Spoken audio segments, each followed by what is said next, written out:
حلال کمائی سے پورے کر سکتے ہوں، اور پیچھے جو گھر والے آپ چھوڑ کے جا رہے ہیں ان کے لیے بھی کسی قسم کی کوئی تنگی نہیں ہونی چاہیے۔ تو اس میں حج کا بھی ذکر ہے۔ پھر بیت اللہ کے آس پاس جو مقام اللہ تعالیٰ نے مقدس بنائے، جیسے مقام ابراہیم ہے، جیسے حتیم ہے، حتیم بھی خانہ کعبہ کا ہی ایک حصہ ہے، خانہ کعبہ کی چھت ہے اور حتیم کی چھت نہیں ہے، وہ بھی اسی کا حصہ ہے۔ مقام ابراہیم، حضرت ابراہیم علیہ السلام جس پتھر پہ چڑھ کے خانہ کعبہ تعمیر کرتے تھے، وہ پتھر لفٹ کا کام کرتا تھا۔ جیسے یہاں آج کل کے زمانے میں ہمیں اونچی بلڈنگ پہ لفٹ لے کے جاتی ہے، تو پتھر بھی خانہ کعبہ کی تعمیر کے ساتھ ساتھ اونچا ہوتا تھا۔ تو جیسے ہی وہ تعمیر پوری ہو جاتی، پتھر واپس اپنی جگہ پہ آ جاتا۔ پھر دوسرے دن تعمیر کو مکمل کرنے کے لیے حضرت ابراہیم علیہ السلام آتے تو پتھر بالکل اس جگہ تک ہوتا جہاں سے تعمیر شروع کرنی تھی۔ تو مقام ابراہیم بھی ایک مقدس جگہ ہے، اس کا بھی ذکر اسی پارے میں آیا ہے۔ اور صفا مروہ جتنے بھی مقامات ہیں حرم کے ان کا ذکر اس چوتھے پارے میں آیا ہے۔ اور آگے اللہ تعالیٰ نے یہ فرمایا کہ مسلمانوں کو کیوں اس امت کو خصوصیت سے اللہ تعالیٰ نے محبت سے پکارا ہے۔ امت محمدیہ صلی اللہ علیہ وسلم جو ہم آخری امت ہیں، اس پہ باقی امتوں سے بہت بڑھ کے اس کو فضیلت ہے۔ جس طرح نبی علیہ السلام کو باقی انبیاء پہ فضیلت ہے، ایسے ہی اللہ کے نبی کی امت کو بھی باقی امتوں سے بہت فضیلت ہے۔ اور کیوں ہے اس کی وجہ اللہ تعالیٰ نے اس چوتھے پارے میں بیان فرما دی ہے کہ کنتم خیر امت اخرجت للناس، تم سب سے بہترین امت ہو۔ تو اس پہ سب سے پہلے تو ہمیں شکر کرنا چاہیے، الحمدللہ پڑھنا چاہیے کہ ہم نے اللہ تعالیٰ سے یہ نہیں کہا تھا کہ ہمیں اسی امت میں داخل کرنا، یہ تو اللہ تعالیٰ کی مہربانی ہے، کرم ہے کہ اللہ نے ہمیں اس امت میں داخل فرما دیا، جو اللہ کی سب سے بہترین امت اللہ تعالیٰ کے نظر میں۔ تو فرما رہے ہیں کہ کنتم خیر امت، آپ ایک بہترین امت ہو، اس لیے اخرجت للناس، نکالی گئی لوگوں میں ایک خاص خصوصیت کی وجہ سے، تأمرون بالمعروف وتنہون عن المنکر، کہ اس امت میں خاص وصف ہے کہ نیکی کا حکم کرتی ہے اور برائی سے روکنے والی ہے۔ تو یہ دو اہم کام ہیں جس کی وجہ سے ہمیں اللہ تعالیٰ نے خصوصیت دی ہوئی ہے۔ تو ہمیں چاہیے کہ ان دو کاموں کو ہم سنبھال کے تھام کے رکھیں، نیکی کا حکم کرتے رہیں، برائی سے روکتے رہیں۔ اسی خصوصیت کی وجہ سے اللہ تعالیٰ نے ہمیں افضل بنایا باقی امتوں سے۔ جو بھی کام ہم نے کرنا دوسروں کو بھی بتانا، جس کام کا ہمیں سمجھ آ گیا کہ یہ گناہ ہے، اللہ تعالیٰ کے حکم کے منافی ہے، اس کو دوسروں کو بھی روکنے کی کوشش کریں۔ یہ نہیں کہ کرتا ہے تو کرے، میں تو نہیں نقصان ہو رہا، اس کا نقصان ہو رہا ہے، بلکہ یہ ہمیں ایمان کا سب سے کم ترین درجہ بتایا گیا ہے کہ برے کام کو دل سے برا سمجھنا کم ترین درجہ ہے۔ سب سے پہلے آپ ہاتھ سے روکیں، زبان سے روکیں، پھر دل سے برا مانیں۔ تو نیکی کا حکم کرنا اور برائی سے روکنا یہ اس امت کی خصوصیت ہے جو کہ اللہ تعالیٰ نے قرآن پاک میں چوتھے پارے میں بیان فرمائی ہے۔ اور یہاں پہ ایک رکوع میں اللہ تعالیٰ یہ بھی فرما رہے ہیں نبی اکرم صلی اللہ علیہ وسلم کے بارے میں، وما محمد الا رسول قد خلت من قبلہ رسول، کہ نہیں ہے محمد صلی اللہ علیہ وسلم مگر ایک رسول۔ نبی اکرم صلی اللہ علیہ وسلم کا مقام اللہ تعالیٰ کے بعد پوری دنیا، پوری کائنات، پورے نبیوں سے افضل ہے۔ اس چیز کو ہم مانتے ہیں، تسلیم کرتے ہیں، بلکہ ہمارا ایمان کا حصہ ہے اللہ پہ اور اللہ کے نبی پہ اور سب انبیاء پہ ایمان لانا۔ اور سب انبیاء پہ سب سے فضیلت جو ہے نبی اکرم صلی اللہ علیہ وسلم کو۔ لیکن اللہ تعالیٰ یہ فرما رہے ہیں کہ نبی کا مقام پیغمبر والا ہی ہے، اللہ تعالیٰ کے برابر نہیں ہو سکتا، اللہ تعالیٰ اللہ ہی ہے۔ اور پھر فرمایا کہ جو محمد صلی اللہ علیہ وسلم ہیں وہ بے شک مقام میں اللہ کے بعد ساری کائنات سے اوپر ہیں، لیکن ان پہ بھی موت آنی ہے۔ جیسے فنا ہے ہر چیز کو، تو نبی ولی بھی دنیا میں جس طرح ہم کہتے ہیں کہ نہیں رہے، تو اللہ تعالیٰ نبی اکرم صلی اللہ علیہ وسلم کے بارے میں فرمایا کہ اگر افئن مات او قتل انقلبتم علی اعقابکم، کہ اگر وہ فوت ہو جاتے ہیں یا ان کے ساتھ کوئی ایسا معاملہ ہو جاتا ہے، تو پہلے نبیوں کے ساتھ بھی ایسا ہوتا ہے کہ پیغمبر دنیا سے جاتے رہے ہیں اور ہمارے پیغمبر نے بھی چلے جانا ہے۔ تو یہ اس بات کا اعلان ہے کہ فانی، سارا جہان فانی ہے، نبی بھی، پیغمبر بھی سارے، لیکن اگر باقی ذات ہے تو وہ کون ہے؟ اللہ تعالیٰ کی ذات ہی باقی رہنے والی ہے۔ اسی طرح اس بارے میں غزوات کا بھی ذکر ہے۔ غزوات اس جنگ کو کہتے ہیں جس میں نبی اکرم صلی اللہ علیہ وسلم نے بنفس نفیس خود شرکت کی ہو، اس جنگ کو کہتے ہیں غزوہ۔ تو اس میں غزوات کا بھی ذکر ہے، خصوصاً غزوہ احد اور غزوہ بدر۔ غزوہ بدر جو ہے ہمارے اسلام کی سب سے بڑی جنگ تھی، اس میں خصوصی اللہ تعالیٰ کی مدد آئی۔ غزوہ احد میں بھی خصوصی مدد مسلمانوں کے ساتھ آئی، حالانکہ مسلمان اپنی تعداد میں کم تھے، سامان میں کم تھے، لیکن مسلمانوں میں صحابہ کرام تھے اور اللہ کے نبی تھے، تو ان کے ایمان کا کیا ہی کہنا۔ جب پیغمبر ہو، پھر ان کے ساتھی ان کے نقش قدم پہ عمل کرنے والے، تو ایمان سے لبریز سینہ تھا، اگرچہ ان کے پاس ساز و سامان و تعداد کم تھی، تو اللہ تعالیٰ نے ان کی آسمانوں سے خصوصی مدد فرمائی۔ اور ہمیں یہ اس چیز کا درس دیا کہ اسباب پہ نہیں، اللہ تعالیٰ پہ نظر ہو تو سارے معاملات اللہ تعالیٰ درست فرما دیتے ہیں۔ اسی طرح سورہ آل عمران کا آخری رکوع، جس طرح کل ہم نے پڑھا تھا سورہ بقرہ کے آخری رکوع کی فضیلت، کہ اس کو ہم زبانی یاد کریں، رات کو سونے سے پہلے اس کو پڑھا کریں، اس میں بڑی اچھی اچھی دعائیں ہیں۔ ایسے ہی سورہ آل عمران کے رکوع میں بھی اللہ تعالیٰ نے جو دعائیں ہمیں سکھائی ہیں، ربنا سے شروع ہو رہی ہیں، بڑی محبت والا یہ لفظ ہے ربنا، اے ہمارے رب۔ پھر اس کے آگے جو بھی ہم دعا مانگیں، ادھر سے ہی ربنا سے ہی ہمارا جو مانگنے کا کاسہ ہے وہ اللہ کے پاس کھل جاتا ہے کہ اب میرا بندہ مانگنا شروع ہو رہا ہے مجھے پکار کے، ربنا اے ہمارے رب۔ تو اللہ تعالیٰ نے ہمیں دعا سکھائی اسی آخر رکوع میں، ربنا فاغفر لنا ذنوبنا، اے ہمارے رب معاف کر دیجئے ہمارے گناہیں، ہمارے خطائیں۔ تو اس رکوع کی بہت بڑی فضیلت ہے، وہ یہ کہ جو بھی اس کو رات کو سونے سے پہلے پڑھ لے تو اس کو ساری رات عبادت کا ثواب ملتا ہے، یا رات کے کسی پہر بھی آنکھ کھل جائے تو سورہ آل عمران کا رکوع ضرور تلاوت کرے، اس کو ساری رات عبادت کا ثواب ملتا ہے۔ اگر زبانی آتا ہو تو بغیر وضو کے بھی پڑھ سکتا ہے، زبانی نہیں آتا تو اس کے لیے آج کا تو اللہ تعالیٰ نے الحمدللہ ہمیں رمضان کی وجہ سے موقع دیا ہوا ہے، سحری کے ٹائم روزے کے لیے لازمی اٹھتے ہیں تو سورہ آل عمران کا رکوع ضرور تلاوت کر لیں۔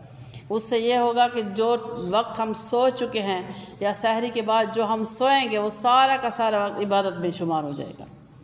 تو ایسے اعمال اللہ تعالیٰ نے اس امت کو اس لیے دیے کہ تھوڑے سے اعمال سے وہ زیادہ کما سکتے ہیں، اس لیے کہ اس امت کی عمر تھوڑی ہے۔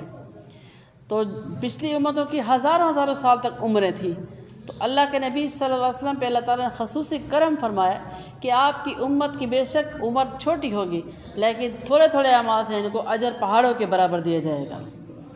تو سورہ آل عمران کا آخری رکوع تلاوت کرنے سے پوری رات عبادت کا ثواب ملتا ہے، اور اسی رکوع کی جو پہلی آیت ہے جس میں اللہ تعالیٰ نے فرمایا کہ کون ہے وہ اولو الالباب، قیامت کے دن ایک آواز لگے گی، یا اولی الالباب این اولی الالباب، کہاں ہیں عقل والے؟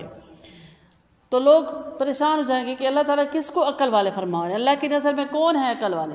ہماری نظر میں یہاں سب سے عقل والے جو ہوتے ہیں، جو ڈگری ہولڈر ہوتے ہیں، وہ بڑے ہی لائق فائق ہوتے ہیں، بے شک ڈاکٹر ہے، انجینئر ہے، انہوں نے اتنی کتابیں پڑھی، وکیل ہے، لیکن اللہ تعالیٰ ایک میدان حشر میں آواز لگا رہے این اولی الالباب، کہاں ہیں عقل والے؟ تو ان کا اللہ تعالیٰ نے اس رکوع میں ڈیفائن کیا ہے، واضح کیا ہے کہ کون ہے میری نظر میں، الذین یذکرون اللہ قیاما وقعودا وعلی جنوبہم، میری نظر میں عقل والے وہ ہیں جن کو اولو الالباب کہا جائے گا، جنہوں نے دنیا میں ذکر کیا تھا کھڑے ہوئے، بیٹھے ہوئے، لیٹے ہوئے، ہر حال میں اللہ کو پکارا تھا۔ تو اتنی آسانی اللہ نے دی کہ جو لیٹ کے بھی وعلی جنوبہم کا بھی یہاں پہ ذکر ہے کہ جنہوں نے لیٹے ہوئے بھی اللہ کا ذکر کیا۔ حدیث شریف میں ہے کہ جو نرم بستروں پہ اللہ کا ذکر کرتے ہیں کل قیامت کے دن نور کے ممبروں پہ بیٹھے ہوئے ہوں گے۔ تو کتنی آسانی الحمدللہ اللہ تعالیٰ نے ہمیں اتنا اچھا صاف شفاف دین سے نوازا ہے، ہم لیٹ کے بھی ذکر کریں تو اللہ تعالیٰ ہمیں نور کے ممبر عطا فرما رہے ہیں۔ تو بہت ہی سستا سودا ہے اللہ تعالیٰ نے جو ہمارے ساتھ کیا ہے، چھوٹے چھوٹے اعمال پہ اتنے اپنی رضا اور اتنے بڑے بڑے اجر عطا فرمائے۔ تو اولو الالباب کے جھنڈے کے نیچے وہی آئیں گے جنہوں نے دنیا میں ذکر کیا ہوگا جس حالت میں بھی۔ اب ذکر ایسی عبادت ہے جس کے لیے نہ تو وضو کی ضرورت ہے اور نہ ہی اس کے لیے پاک ہونے کی شرط ہے کہ عورتیں پاکی کی حالت میں ذکر کر سکتے، ناپاکی میں نہیں کر سکتی، بلکہ یہ اللہ تعالیٰ نے کھلے عام ایک ہمیں میدان دیا ہے۔ اس میں ہم بس مقصد یہ ہے کہ ہماری زبان ذکر سے تر رہے، ہمارا دل کا تعلق اللہ سے جڑا رہے، ہر حال میں۔ اس لیے اللہ تعالیٰ نے ہمیں یہ آسانی عطا فرمائی ہے کہ بندہ ایک لمحے کے لیے بھی مجھ سے غافل نہ ہو، اس کے لیے آسانی ہے، وہ ہر حال میں ذکر کر سکتے ہیں۔ اب بعض بہنیں پوچھتی ہیں سوال ہے کہ ہم تسبیح کو ہاتھ لگا سکتے ہیں، یہ جو شمار کرتے ہیں اس پہ ہم ذکر ان کو ہاتھ لگا سکتے ہیں؟ تو یہ جو ذکر کرنے کے دن ہوتے ہیں انہی دنوں میں ہم ذکر بھی نہ کریں، نماز ہم نے نہیں پڑھنی ہوتی ناپاکی کے دنوں میں، قرآن پاک ہم تلاوت نہیں کر سکتے، تو ذکر کے لیے تو کسی قسم کی کوئی پابندی نہیں ہے۔ ہاتھ صرف قرآن پاک کو بالکل کسی صورت نہیں لگانا ہوتا اور نماز کے قریب نہیں جانا ہوتا۔ باقی کے جتنے بھی ذکر کے ذرائع ہیں، تسبیح ہے یا کھجور کی گٹھلیوں میں پڑھنا ہے یا کسی بھی چیز میں پڑھنا ہے، اس کے لیے ہم پڑھ سکتے ہیں اور ہر قسم کا ذکر کر سکتے ہیں، کلمہ طیبہ بھی، درود شریف بھی، تیسرا کلمہ استغفار۔ تو ذکر کی اللہ نے یہاں اس بارے میں تعریف فرمائی اور آگے فرمایا وَيَتَفَكَّرُونَ فِي خَلْقِ السَّمَاوَاتِ وَالْأَرْضِ، اور وہ لوگ جو اللہ کی تخلیق پہ غور کرتے ہیں، فکر کرتے ہیں، وَيَتَفَكَّرُونَ، اللہ کی تخلیق پہ غور کرتے ہیں کہ یا اللہ آپ نے آسمان کتنا پیارا بنایا، کسی پھول کو دیکھا تو اس میں اللہ کی نشانی یاد آ گئی، کسی بھی چیز کو دیکھیں تو دل میں اللہ یاد آ گیا، ذہن میں اللہ آ گیا۔ جس نے اللہ کے بارے میں، تخلیق کے بارے میں سوچ لیا، اس کو 70,000 بغیر ریا کی عبادت کا ثواب ہے۔ بغیر ریا کا مطلب ہوتا ہے ہم جو بھی عبادت کرتے ہیں ہمارے دل میں ہوتا ہے کہ کاش ہمیں کوئی دیکھ لے، ہماری واہ واہ ہو جائے، ہماری تعریف ہو جائے۔ شیطان دل میں کھٹکا ڈالتا ہے کہ نماز پڑھ رہی ہو، فرض نماز کے بارے میں تو حکم ہے کہ سارے بندوں کے سامنے پڑھی جائے تاکہ سب کو یاد آ جائے۔ نفل کے بارے میں حکم ہے کہ چھپ کے پڑھی جائے، جتنا ہو سکے چھپ کے پڑھو گے۔ اللہ اور بندے کا معاملہ ہے، کوئی فرض تو نہیں ہے نفل، یہ اللہ اور بندے کا معاملہ ہے۔ تو جب ہم نفل پڑھتے ہیں تو دل میں شیطان ڈالتا ہے کہ تھوڑا سب کے سامنے پڑھو تاکہ سب تمہیں دیکھیں تو صحیح تم نفل پڑھ رہی ہو۔ تو یہ جو شیطان ڈالتا ہے اس کو کہتے ہیں ریاکاری کرنا، دکھاوا کرنا۔ اللہ تعالیٰ اپنی تخلیق پہ غور کرنے سے اللہ کی یاد جو تازہ ہوتی ہے اس پہ بغیر ریا کے 70,000 اس سال عبادت، جو کہ ہماری عمر ہو ہی نہیں سکتی 70,000 تک، تو اس کا ثواب دے رہے ہیں۔ جیسے بنی اسرائیل قوم کی واقعہ آتا ہے کہ ایک شخص اپنے صحن میں لیٹا ہوا رات کے وقت ستاروں کو دیکھ رہا تھا، مشہور واقعہ، اور اس نے دل میں سوچا یا اللہ آپ نے کتنے ستارے بنائے، آسمان بھرا ہوا۔ پھر دل میں سوچا کہ میرے گناہ تو اس سے بھی زیادہ ہیں۔ پھر خیال آیا کہ جتنے میرے گناہ ہیں ستاروں سے بھی زیادہ، اللہ تعالیٰ کی رحمت میرے گناہ اور ستاروں ان سب سے زیادہ ہے، وہ معاف کر دے گا۔ خود کو کہا تو چونکہ بنی اسرائیل قوم میں پیغمبر زیادہ تھے، حضرت موسیٰ علیہ السلام بھی اسی قوم میں سے تھے، تو اللہ تعالیٰ سے جب حضرت موسیٰ علیہ السلام کی ملاقات ہوئی، فرمایا موسیٰ علیہ السلام اس شخص کو جا کے خوشخبری سنائے جو اس نے سوچا، ستاروں کو دیکھ کے اپنے گناہوں کو سوچا، پھر میری رحمت کو اس سے بھی زیادہ سوچا تو ہم نے معاف کر دیا۔ تو ایسے ہی اللہ تعالیٰ کی تخلیق کو سوچنا، وَتَفَكَّرُونَ فِي خَلْقِ السَّمَاوَاتِ وَالْأَرْضِ۔ آگے اللہ تعالیٰ فرماتے ہیں کہ انسان کے منہ سے جب یہ نکلتا ہے ربنا ما خلقت ھذا باطلا، اے میرے رب آپ نے کیا ہی پیاری چیز بنائی ہے، کیسی خوبصورت تخلیق کی ہے، تو ان الفاظ پہ اللہ تعالیٰ کی رحمت جو انسان کے اوپر پڑتی ہے اس کو ہم سوچ نہیں سکتے۔ سبحانک فقنا عذاب النار، تو اللہ پاک فرماتے ہیں تخلیق دیکھنے کے بعد یہ کہہ دیا کرے کہ پاک ہے میرے رب، اے اللہ ہمیں عذاب سے بچا لے، آگ کے عذاب سے۔ تو اسی وقت جیسے ہی خیال آتا ہے تو ہم اللہ تعالیٰ کی رحمت کو سوچ کے اپنے گناہوں کی معافی مانگ لیں، دوزخ کی آگ سے پناہ مانگ لیں، کیونکہ اللہ تعالیٰ کی رحمت جوش میں ہوتی۔ اگلی سورہ ہے سورۃ النساء۔ سورۃ النساء، نساء کہتے ہیں عربی میں، اس کا لفظ کا مطلب ہے عورت۔ عورت کے نام پہ اللہ تعالیٰ نے یہ سورہ نازل فرمائی ہے، اور یہ عورت کا بہت بڑا مقام ہے جس کو اللہ تعالیٰ نے ہمیں عطا فرمایا ہے کہ پورے قرآن پاک میں کوئی بھی ایسی سورہ نہیں ہے جس کا نام رجال ہو، یعنی مرد۔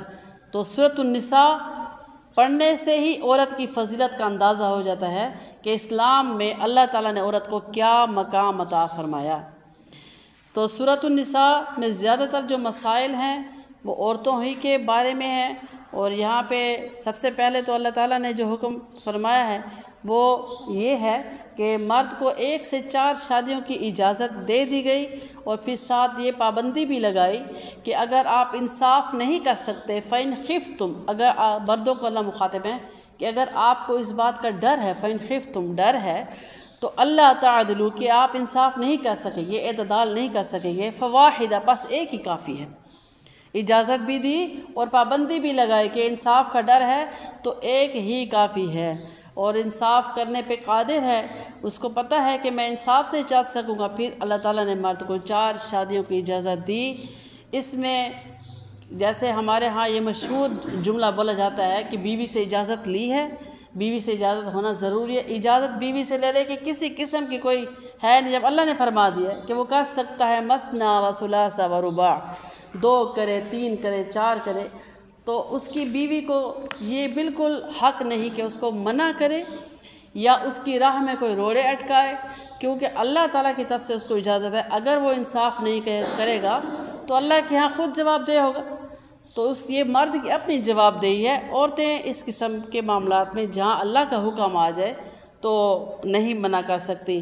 ہاں پھر آگے اللہ تعالیٰ نے یہ بھی فرمایا وَآتُوا النِّسَاءَ صَدُقَاتِهِنَّ نِحْلَةً، عورتوں کو مہر دو، خوشی خوشی دو، ان کو مہر ادا کرتے وقت تانا زنی اس قسم کے تانے نہیں دے کہ آپ کے والدین نے اتنا زیادہ مہر کیوں رکھوایا، میں نہیں دے سکتا، یا یہ جملے بھی سننے کو آتے ہیں، بچیاں کہتی ہیں کہ ہمیں شوہر کہتے ہیں کہ اتنی قیمت کی تو تم نہیں تھی جتنا تمہارا مہر رکھا گیا۔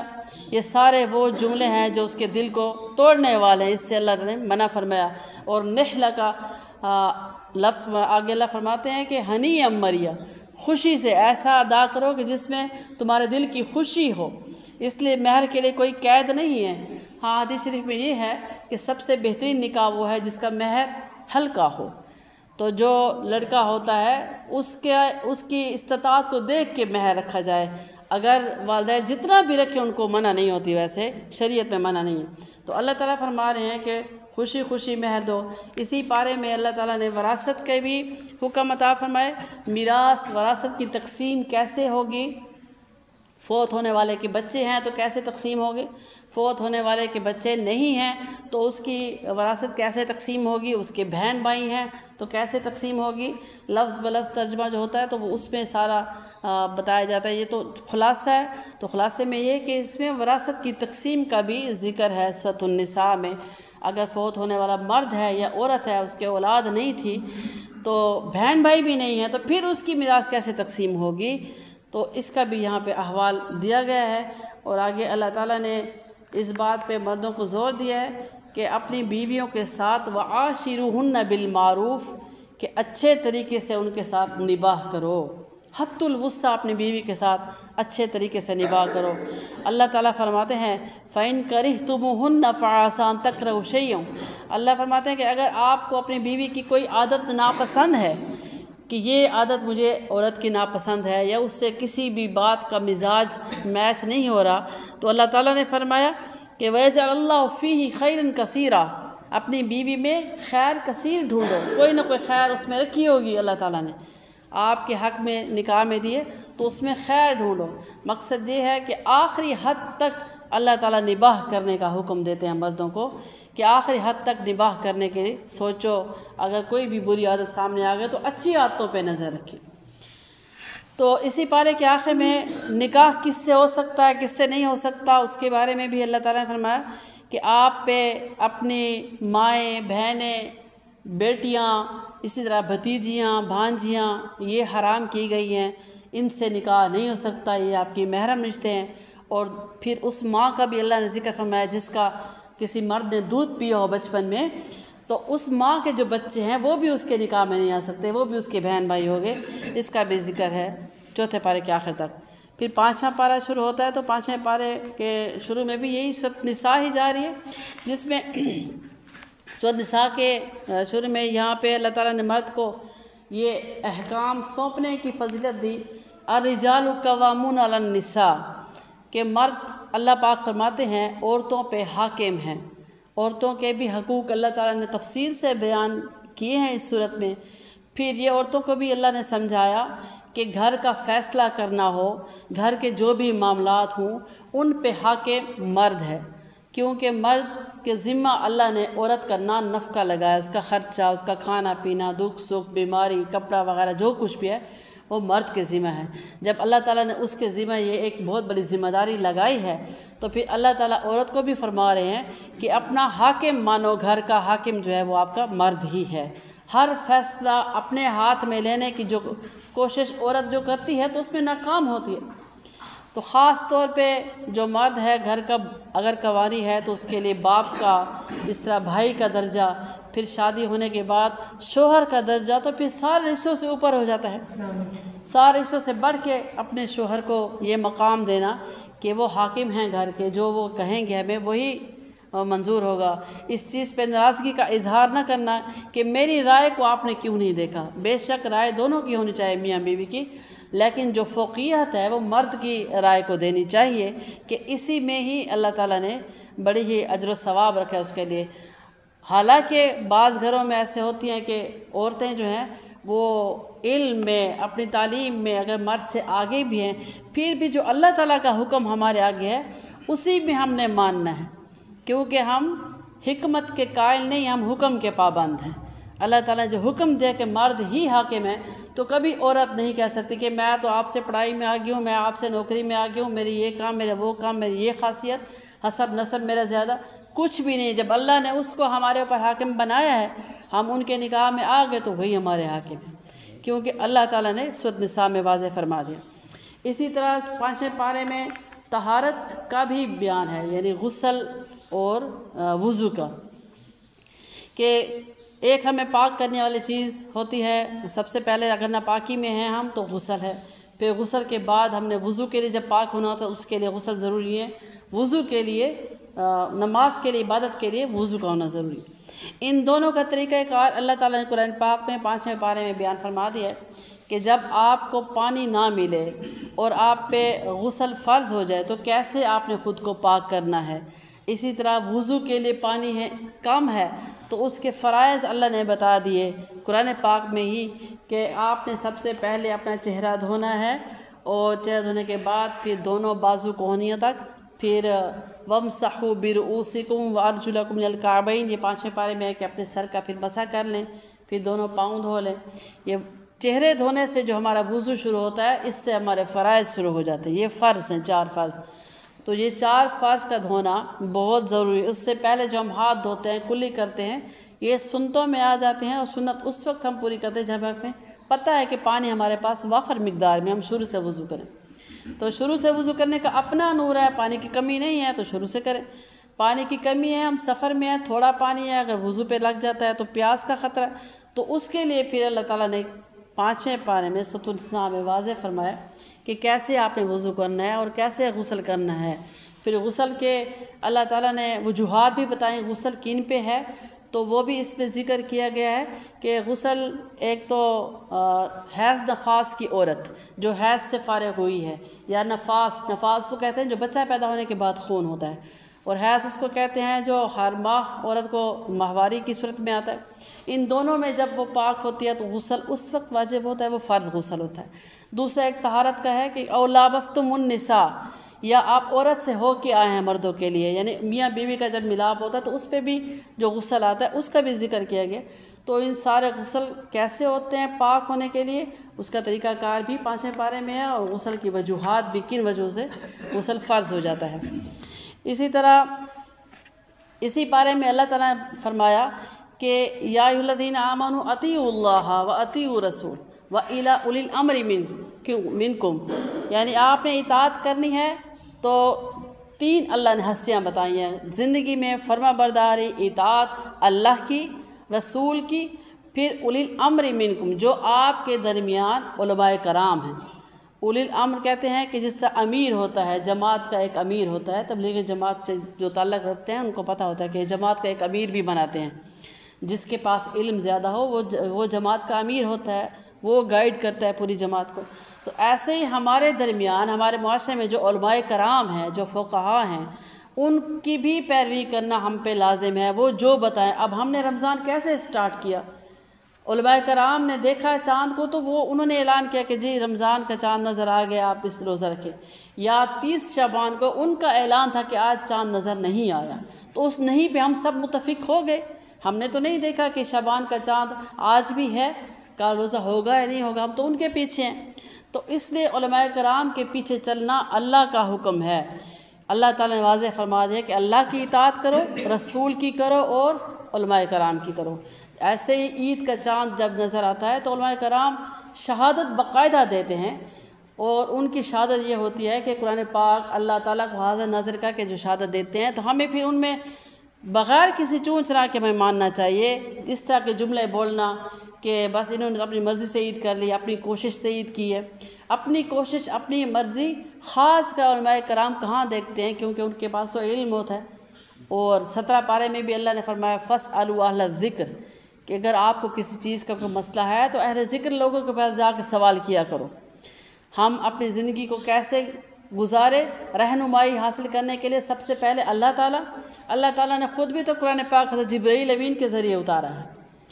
تو پھر ہمیں اللہ کے نبی سے ملا، صحابہ کرام کے ذریعے، صحابہ کرام نے اللہ کے نبی سے لیا، ڈائریکٹ اللہ تعالیٰ سے رابطہ انہی ذرائع کے ذریعے ہوتا رہا ہے. تو ایسے اب ہمارے آخری نبی کے بعد نبوت تو ختم ہو گئے، ان کے بعد نبی تو نہیں آنا. ہم نے پھر یہ علماء کرام جو ہیں یہ علم کے وارث ہیں، ان کو کہتے ہیں انبیاء کے وارث. تو ان کے پاس نبیوں والا علم ہے. اللہ نے حکم دے دیا کہ ان کی بھی اتباع کرنا ضروری ہے ہم پہ، بغیر کسی اپنی مرضی کے جملے بولنے کے ان کا اتباع ضروری ہے.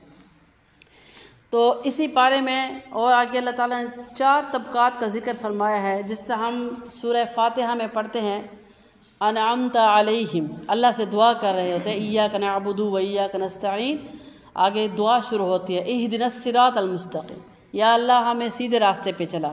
پھر خود اللہ تعالیٰ نے ہمیں یہ دعا کے الفاظ سکھائے کہ آگے آپ یہ کہیں کہ سیدھا راستہ کون سا، انعمت علیہم، جن پہ آپ نے انعام کیا وہی لوگ ہیں، انہی کے راستے پہ ہمیں چلانا.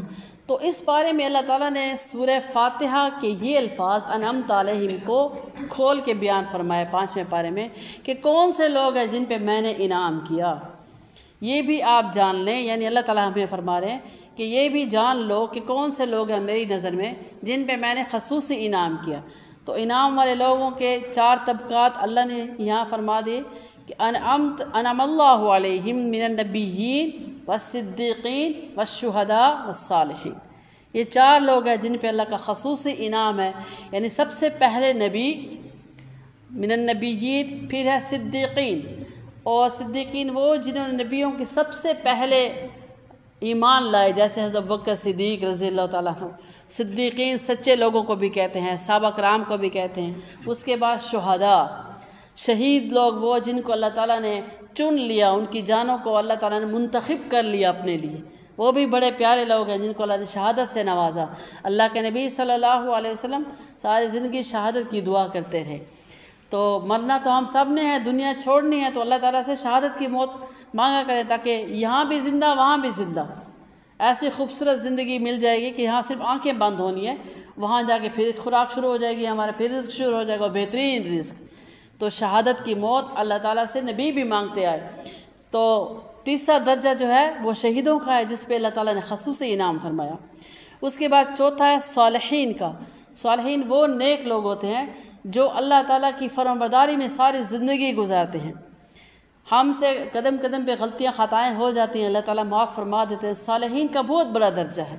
تو اللہ تعالیٰ فرما رہے ہیں کہ جو لوگ 4 طبقات کے لوگ جو ہیں ان پہ میرا خصوصی انعام ہے، ایک نبیین، صدیقین، شہداء اور صالحین. تو یہ 4 طبقات اللہ تعالیٰ کی رحمت پہ، اللہ کی محبت پہ قربان جائیں کہ جنہوں نے ہمیں وہ گروپ بھی بتا دیے کہ کون سے گروپ ہیں جن سے میں محبت کرتا ہوں. پھر وہ گروپ بنا کے ہمیں پھر دعا بھی سکھا دی کہ آپ ایسے دعا مانگا کرو انعمت علیہم، اے اللہ جس پہ آپ نے انعام کیا. پھر ہمارے ذہن میں آتا کہ پتہ نہیں اللہ تعالیٰ نے کن لوگوں پہ انعام کیا، وہ لوگ بھی بتا دیے. تو اس لیے سورہ فاتحہ میں انعمت علیہم کی دعا پڑھتے وقت ان 4 طبقات، ان 4 گروپوں کو ہم ذہن میں سوچا کریں کہ یا اللہ ان 4 میں سے کسی ایک میں ہمیں داخل فرما دے تو ہمارا بیڑا پار ہو جائے گا. تو یہ انعم اللہ علیہم من النبیین والصدیقین والشہداء والصالحین، یہ اللہ تعالیٰ نے 5ویں پارے میں ہمیں عطا فرمائے ہیں. یہ طبقات کے انہی کو آپ اللہ تعالیٰ کے آگے درخواست کیا کرو کہ یا اللہ میں ان سے داخل فرما اور ہمیں ان جیسا بنا. اللہ چاہیں، اللہ کی رحمت تو بہت وسیع ہے، ہمیں 4 میں شمار کر سکتے ہیں نبیین کے علاوہ. نبی تو نبی ہوتا ہے، پیغمبر تو کوئی نہیں بن سکتا. اس کے بعد صدیقین میں بھی اللہ داخل فرما سکتے ہیں، شہداء میں بھی، صالحین میں بھی. اللہ کی رحمت بہت وسیع ہے. مانگتے وقت ہمیں اللہ تعالیٰ سے بہت کچھ مانگنا چاہیے. ہمارے ذہن بہت چھوٹے ہیں. اس لیے اللہ تعالیٰ سے جو بھی مانگے اللہ اسی میں داخل فرما دیتے ہیں۔ اور شہید ہونے کے لیے ضروری نہیں کہ ہم میدان جنگ میں جائیں تو ہمیں شہادت نصیب ہو، بستر مرگ پہ بھی اللہ تعالیٰ شہیدوں میں شمار کر سکتے ہیں اگر دعا ہو، دعاؤں میں اخلاص ہو تو اللہ تعالیٰ فرما دیتے ہیں۔ خالد بن ولید ایسے صحابی تھے جنہوں نے کتنی جنگیں جیتی ہیں، جس جنگ میں خالد بن ولید آ جاتے تو اسی وقت ڈھارس بند جاتی تھی ساتھ والے ساتھیوں کو کہ اب ہماری جیت ہی جیت ہے، لیکن جب ان کو اللہ تعالیٰ کی موت آئی تو بستر پہ آئی، پھر اللہ تعالیٰ کو شہیدوں میں شمار کر دیا بغیر شہادت کے، کیونکہ ان کی دلی تمنا تھی کہ اللہ مجھے شہادت نصیب فرمائیں۔ تو 5ویں پارے کا جو نصف تھا اس تک یہاں تک یہ پوری ہو گئی، اور اس نصف